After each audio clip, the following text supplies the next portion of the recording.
that our staff are very professional and courteous. They are speaking to them very courteously and very professionally. And for me, that is what I would like to hear every other day, not just here in Nyayo House. That is what I would want to hear about our officers across the country. That we treat the members of the public with respect and decorum. So I think so far so good. However, I think we still have work to do. We still have work to do because even the kind of queues we are seeing here, we intend to minimize the numbers of people that are here. So the reform journey continues. We'll be making other policy pronouncements in the coming days. And for me, I think this is now a place I'll be reporting almost every other day. Okay, so I'm here now. I'll be here much later, perhaps in the day. I'll be here every other day until we work together with my colleagues to ensure that this is a good place. In fact, now that the public perceptions about our services here have not been very good in the last few weeks, we have been challenged. All of us have been challenged. We want now to turn the story around.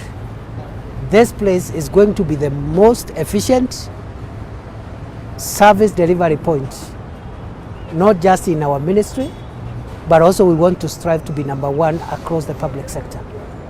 So we still have a journey to cover. We have not fully addressed the production issue. Our production of passports is still below the demand. We will bring normalcy by first addressing the entire backlog.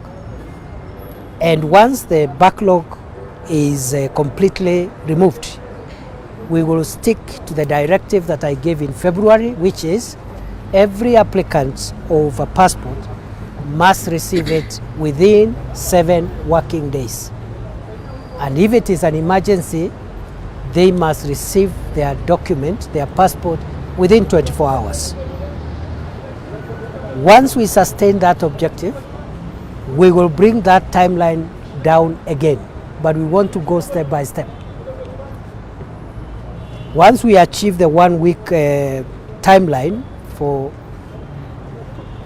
the passport to be availed, we will set a new target, and by that time we'll have acquired more equipment, more printers, and we'll have invested a little more in more personnel and more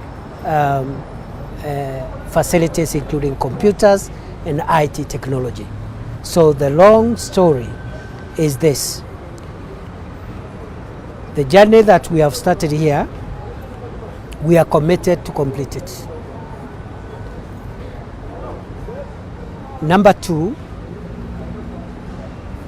although there is some progress, we are not yet there. Number three, the policy changes we have made here are going to be permanent. We are not going to have a rollback again. So going forward, it can only get better, and no member of the public will be harassed or mistreated in this space. As you can see, these members of the public have told me none of them have been asked by anybody for a bribe today. And therefore, the zero tolerance to corruption is non-negotiable. The people who are hanging around there and harassing citizens asking for bribes will not return to the space.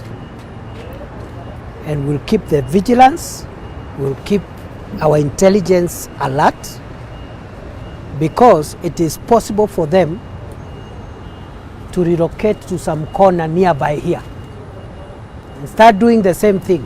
So we are monitoring even telephone conversations that we suspect could be conversations that are of criminal intent.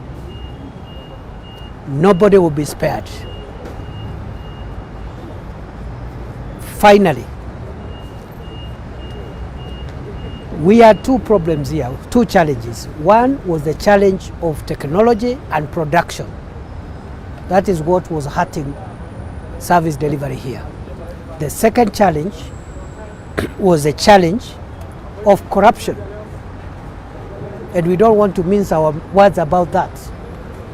The only caveat we want to place is that the issues of bribery, solicitation, and corruption involved very few people here.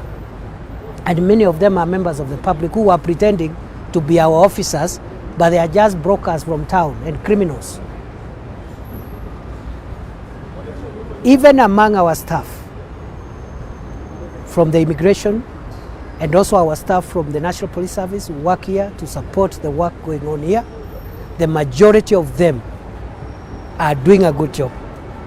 The public is saying it. And we want to applaud these officers and these staff members for doing that. And we want to ask them to continue doing that.